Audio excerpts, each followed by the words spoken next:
নমস্কার, অমল দাস রিসাইটেশন চ্যানেলে জানাই সকলকে স্বাগত। আজ 21শে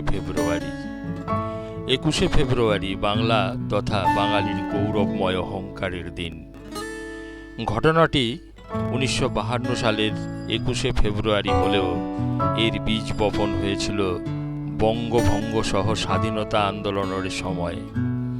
1947 সালের 15ই আগস্ট দেশ স্বাধীন হলো বটে, দেশকে দ্বিখণ্ডিত করে, দ্বিজাতি তত্ত্বকে শিখণ্ডী করে, বাংলা ভাগ করে জুড়ে দেওয়া হলো পাকিস্তানের সঙ্গে। শাসন ক্ষমতা পাকিস্তানের সঙ্গে থাকায় তারা পূর্ব পাকিস্তান আধুনিক বাংলাদেশের ওপর উর্দু ভাষাকে রাষ্ট্রভাষা হিসাবে চাপিয়ে দিতে চাইল। গর্জে উঠল শিক্ষিত বাঙালি জনগণ ও ছাত্র সমাজ। ইতিমধ্যেই তাদের প্রতিবাদকে অমান্য করে 1952 সালের 26শে জানুয়ারি উর্দুকে পাকিস্তানের প্রধানমন্ত্রী রাষ্ট্রভাষা হিসাবে ঘোষণা করে। এর বিরুদ্ধে পূর্ব পাকিস্তানের সব কয়টি রাজনৈতিক দলের কমিটি অফ অ্যাকশন 21শে ফেব্রুয়ারি সাধারণ ধর্মঘটের ডাক দেয়। সেই দিন আইনসভার প্রথম অধিবেশনের দিন ছিল। সরকার 20শে ফেব্রুয়ারি সন্ধ্যা 6টায় 144 ধারা জারি করে। 21শে ফেব্রুয়ারি ঢাকা বিশ্ববিদ্যালয়ে 144 ধারা অমান্য করে আইনসভার দিকে মিছিল অভিযান করে এগোলে তাদের ওপরে লাঠি ও গুলি চালায় পূর্ব পাকিস্তানের পুলিশ বাহিনী। জব্বর, সালামউদ্দিন, বরকত, রফিকুল ও সালামদের বুকের রক্তে লাল হয়ে ওঠে ঢাকার রাজপথ। পৃথিবী সাক্ষী হয়ে থাকে এক বিরল ঘটনার।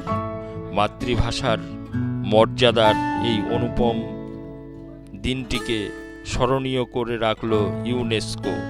2000 সালের 21শে ফেব্রুয়ারি আন্তর্জাতিক মাতৃভাষা দিবস হিসাবে স্বীকৃত দেওয়া হলো। আন্দোলনকে সামনে রেখেই 1971-এর জন্ম নিল স্বাধীন বাংলাদেশ রাষ্ট্র। আরেকটি ঘটনা ঘটে আসামের শিলচরে। আসামে বসবাসকারী বাঙালিদের ওপর জোর করে অসমীয়া ভাষা চাপিয়ে দেওয়ার প্রতিবাদে 1961 সালের 19শে মে পুলিশের গুলিতে প্রাণ দিল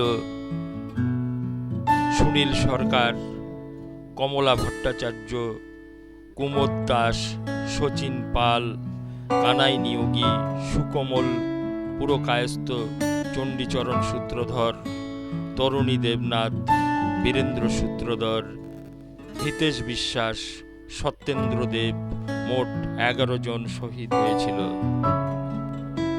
এই প্রসঙ্গে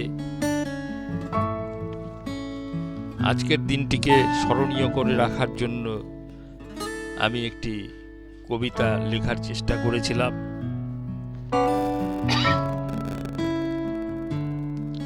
আমার ভাষা, তোমার ভাষা, বাংলা ভাষা, বাঙালির পরিচয়। জব্বর, সালাম, বরকতের রক্ত, বাংলা ভাষার হলো জয়। মাতৃভাষা দিবস হলো 21শে ফেব্রুয়ারি। বীর শহীদের রক্তের ঋণ ভুলবে না বাঙালি কোনো দিন। অমর রবে ধরণী মাঝে, বাংলা ভাষা রবে যতদিন। 21শে ফেব্রুয়ারি উপলক্ষে বাংলা শুধু আমাদের এই পশ্চিমবঙ্গ নয়, বাংলাদেশ সহ পৃথিবীর যেখানে যত বাঙালি আছে তারা কিন্তু এই দিনটিকে যথেষ্ট মর্যাদার সঙ্গে পালন করে। বিভিন্ন রাজনৈতিক এবং অরাজনৈতিক দল শোভাযাত্রা বার করে এবং বাংলা ভাষাকে মাতৃভাষা দিবস হিসাবে যে স্মরণীয় করে রাখার মুহূর্ত, সেটিকে তারা স্মরণ করে প্রতি বছর 21শে ফেব্রুয়ারি। এবছরও অনেক সংগঠন থেকে এই 21শে ফেব্রুয়ারি উপলক্ষে শোভাযাত্রাও এবং সভা সমিতির আয়োজন করা হয়েছিল। 21শে ফেব্রুয়ারি সত্যি বাঙালির একটি, শুধু বাঙালি বলবো কেন, আন্তর্জাতিক মাতৃভাষা দিবস, অর্থাৎ যে যে ভাষায় কথা বলে সেই ভাষাকে